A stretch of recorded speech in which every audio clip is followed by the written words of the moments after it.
ایک روز اللہ کے پیغمبر حضرت یحییٰ بن زکریا علیہ السلام نے ابلیس کو دیکھا کہ وہ رو رہا ہے تو حیران ہو کر فرمایا، مردود تو کیوں رو رہا ہے؟ اس گریے کا سبب کیا ہے؟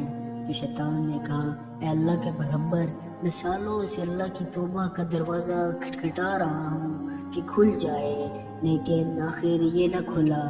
آخر میں اللہ کی آواز آئی کہ یہ دروازہ نہیں کھلے گا۔ میں نے کہا، کب تلک؟ آواز آئی، کبھی نہیں۔ یہ سب سن کر حضرت یحییٰ کا دل اس کی ہمدردی میں پگھل گیا اور انہوں نے اللہ سے دعا کی، اے اللہ، اس پر اپنی مہربانی فرما اور اس کی توبہ قبول فرما۔ تو اللہ کی آواز آئی، اے یحییٰ، وہ جھوٹ بول رہا ہے، وہ میرے بندوں کو فریب اور دھوکہ دینا چاہتا ہے۔ اگر تم چاہتے ہو کہ اس کا جھوٹ تم پر واضح ہو جائے تو اس سے جا کر کہو کہ آدم کی قبر پر جا کر سجدہ کرے تاکہ میں اس کی توبہ قبول کروں اور اپنی رحمت کا دروازہ اس کے لیے کھول دوں۔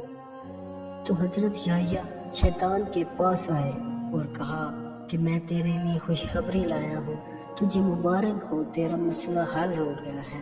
تو شیطان نے کہا، کیسے؟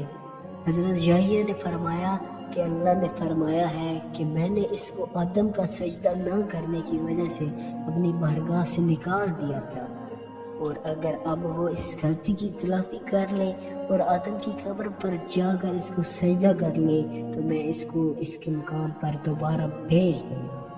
تو ابلیس نے کہا، اے یحییٰ، اس وقت جب آدم زندہ تھا اور مسند خلافت الہی پر تکیہ زن تھا اور جلوہ افروز تھا، اس وقت میں نے اس کو سجدہ نہیں کیا، تو اب مرنے کے بعد جب وہ خاک کے نیچے چلا گیا ہے تو اب میں بھلا اس کو سجدہ کیوں کروں؟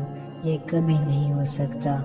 حضرت یحییٰ کی طرف اللہ کی آواز آئی، اے یحییٰ، دیکھا تم نے؟ اس کا رونا اور گریہ کرنا سب جھوٹ تھا۔